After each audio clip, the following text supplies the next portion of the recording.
Good evening everyone. Hi, I am Tamanna Hussain. Welcome you all in my YouTube channel Progressive Education.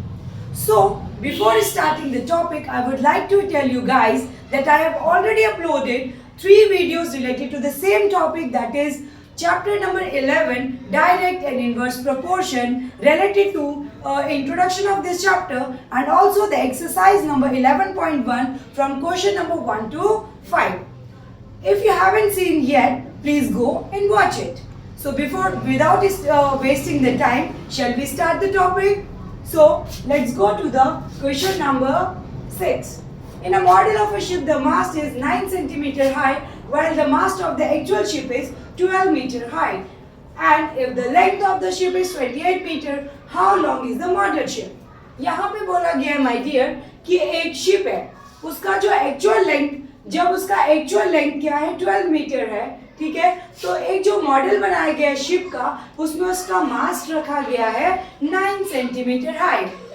अगली बात बोली गई है कि अगर जो लेंथ है शिप का, अगर वो 28 मीटर है, तो मॉडल शिप का जो लेंथ है वो कितना होगा। सबसे पहली बात माय डियर, यहाँ पे आपको डिफरेंशिएट करने का एक और तरीका मैं बताती हूँ कि यहाँ पे जो लेंथ है एक्चुअल शिप की वो आपको मीटर में मेंशन है, और जो मॉडल शिप का दे रखा है वो सेंटीमीटर में मेंशन है। तो यहाँ पे जो लेंथ है एक्चुअल शिप की और जो लेंथ दे रखी है मॉडल शिप की, वो दोनों क्या है, डायरेक्ट प्रोपोर्शन है। अगर एक चीज इंक्रीज होगी तो उसका मॉडल का लेंथ भी हमें इंक्रीज करना होगा।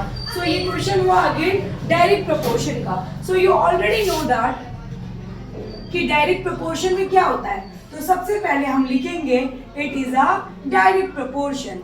इट इज डायरेक्ट प्रोपोर्शन कि ये क्या है, एक डायरेक्ट प्रोपोर्शन है। डायरेक्ट प्रोपोर्शन में क्या होता है माय डियर, x अपॉन में y will be equals to some constant k. So यहाँ पे हम एक टेबल टाइप का फॉर्म करेंगे और एक साइड हम लिखेंगे लेंथ ऑफ एक्चुअल शिप, कि एक्चुअल शिप की लेंथ कितनी है, लेंथ ऑफ एक्चुअल शिप, जो कि हमें किसमें मेंशन है माय डियर, एक्चुअल शिप हमें दे रखी है मीटर में, और जो उसका मॉडल बनाया गया है length of model ship, model ship में जो मास्ट का लेंथ दे रखा है वो कितना है, वो सेंटीमीटर्स में है। तो इन्होंने बोला था कि जब जो लेंथ है एक्चुअल शिप की अगर वो 12 मीटर है तो मास्ट में बनाया जा रहा है 9 सेंटीमीटर। इन्होंने बोला गया है कि जो लेंथ होगी शिप की अगर वो 28 मीटर है, कितना है 28 मीटर है, तो how long is the model ship, तो मॉडल शिप की लेंथ कितनी होगी, सिंपल। तो क्या होता है माय डियर, देयरफॉर 12 अपॉन में 9 will be equals to 21 upon में 8। Is it okay? Then we will cross multiply it, what will we get, 12x will be equals to 28 into में 9. As you know that 12 is multiplied over here, it will be divided here. So what will we do? So 3 3s are 9, 3 4s are 12, and 4 1s are 4, 4 7s are 28. So we get the value of x is equals to 21. So therefore we can write it as the length of the model ship is 21 centimeter. Therefore, length of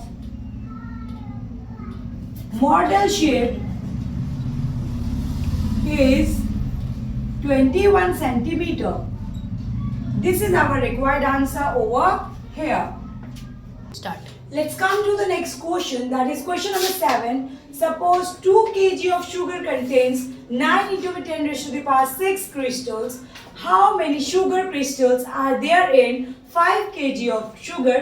And part 2, 2 kg of sugar. इस question में कहा गया my dear कि मान लीजिए अगर 2 kilo चीनी में अगर कितने क्रिस्टल्स है, 9 into 10 raised to the power 6 crystals है, तो कितना शुगर क्रिस्टल्स होंगे। पहले पार्ट में बोला गया 5 केजी शुगर, 5 केजी शुगर में कितने क्रिस्टल्स होंगे, और सेकंड पार्ट में बोला गया है कि 2 केजी शुगर्स में कितने क्रिस्टल होंगे। ऑब्वियस सी बात है माय डियर, जितनी ज्यादा शुगर होगी उतने ज्यादा क्रिस्टल होंगे। So these are again in the direct proportion. So let's come to start the topic.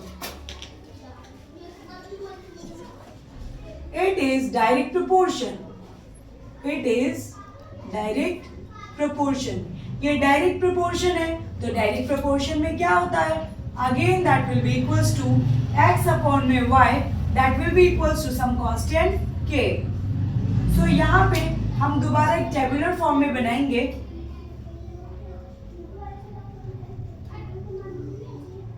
हम यहाँ पे लिखेंगे weight of sugar,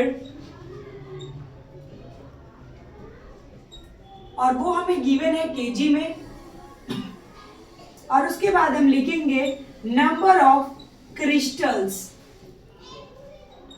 तो इन्होंने बोला था हमें कि 2 kg शुगर में कितने क्रिस्टल्स गिवन है आपको? 9 इंटू में 10⁻⁶, and you have to find out. अभी हम कर रहे हैं पार्ट 1, ठीक है? तो आपको बोला गया कि 5 kg शुगर में कितने क्रिस्टल्स होंगे, ठीक है? सो आप लिखोगे let number of sugar crystals, let number of sugar crystals in 5 kg sugar be x.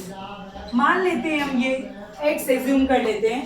Therefore 2 upon में 9 into में 10⁻⁶ will be equals to 5 upon में x. Then we will cross multiply it. So what will we get? 2 को हम x से multiply करेंगे my dear, 2x हो जाएगा. उसके बाद 9 5 का क्या होता है? That will be equals to 45 into में 10⁻�x. This 2 is multiplied over here. It will be divided by 2. So यहाँ पे 2 से डिवाइड करेंगे. What will we get? 2 1s are 2, 2 2s are 4, 2 2s are 4, 2 5s are 10. So x की value आ गई my dear 22.5 into में 10⁻⁶. Therefore number of crystals in 5 kg sugar is 22.5 into में 10⁻⁶. Required answer over here. Start. Let's come to the next part. Next part में आपको find out करना है कि 1.2 kg of sugar में कितने क्रिस्टल्स होंगे. अगेन ये क्वेश्चन डायरेक्ट प्रोपोर्शन का ही है. सो स्टार्ट करते हैं. Therefore 1 upon में 2 में कितने क्रिस्टल्स होंगे? अभी हमें पहले क्या पता था? अभी हमें पता था कि 2 kg शुगर में कितने क्रिस्टल्स थे माय डियर? वो थे आई थिंक 9 इंटू में 10⁻⁶. कुछ इस टाइप से एक रफ फॉर्म में बना लेते हैं दोबारा से. और 1.2 में आपको फाइंड आउट करने हैं, तो इसको आप x ऐड कर लीजिएगा, ठीक है? ओके. सो देयरफॉर 2 अपॉन में 9 इंटू में 10⁻⁶ will be equals to 1.2 upon में x. सो हम क्रॉस मल्टीप्लाई करेंगे. 2 को x से मल्टीप्लाई करेंगे माय डियर, 2x हो जाएगा. एंड 1.2 इंटू में 9 इंटू में 10⁻⁶, ठीक है? ये क्या हो जाएगा माय डियर? 1.2 को 9 से इंटू करेंगे. 18 का 8 carry 1 over here. This will be 10.8. So 10.8 into में 10⁻⁶. This 2 is multiplied over here. It will be divided by here. 2 1s are 2, 2 5s are 10, and 2 4s are 8. So x की value क्या आ गई हमारी? 5.4 into में 10⁻⁶. So this is our required answer over here. इसका मतलब 1.2 kg sugar में कितने crystals होंगे? 5.4 into में 10⁻⁶. Start. Let's come to the question number 8. Rashmi has a road map with a scale of 1 centimeter representing 18 kilometer. She drives on a road for 72 kilometer. What would be her distance covered in the map? क्या बोला गया my dear इस question में हमें कि रश्मि के पास एक road map है जिसमें कि स्केल क्या यूज हो रहा है कि 1 सेंटीमीटर जो है वो 18 किलोमीटर को शो करता है. ओके, ठीक है. अब इन्होंने बोला गया है कि she drives on a road, वो कितना चलती है रोड पे, 72 किलोमीटर। तो आपको पूछा गया कि रोड में उसका जो डिस्टेंस है वो कितना दिखाएगा मैप में। Okay, so again it is direct proportion का क्वेश्चन है ये, इट इज डायरेक्ट प्रोपोर्शन। और डायरेक्ट प्रोपोर्शन में क्या होता है my dear, that is x upon में y is equals to some constant k। अगेन हम एक टेबल टाइप का बनाएंगे, ठीक है। यहां पे आप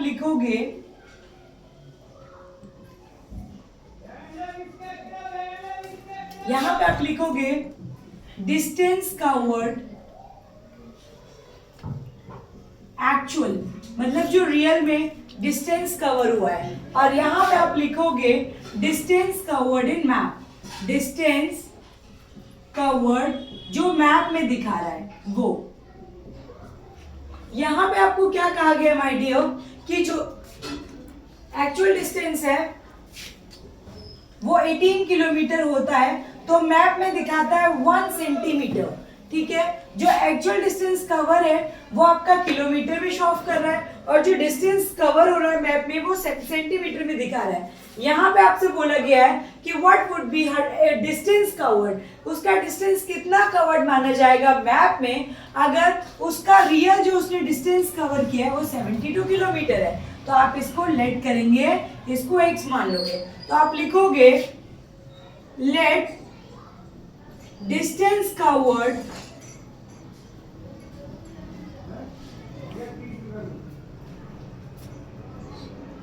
let distance covered in map be x centimeter.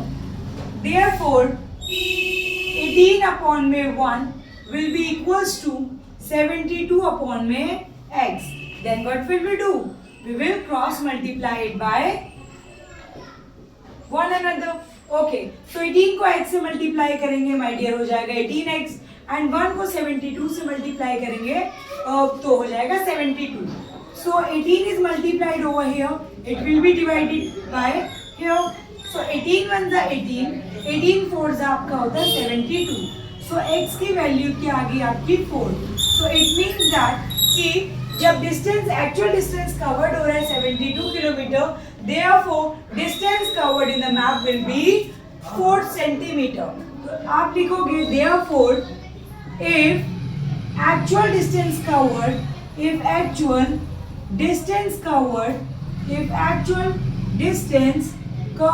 is 72 kilometer, then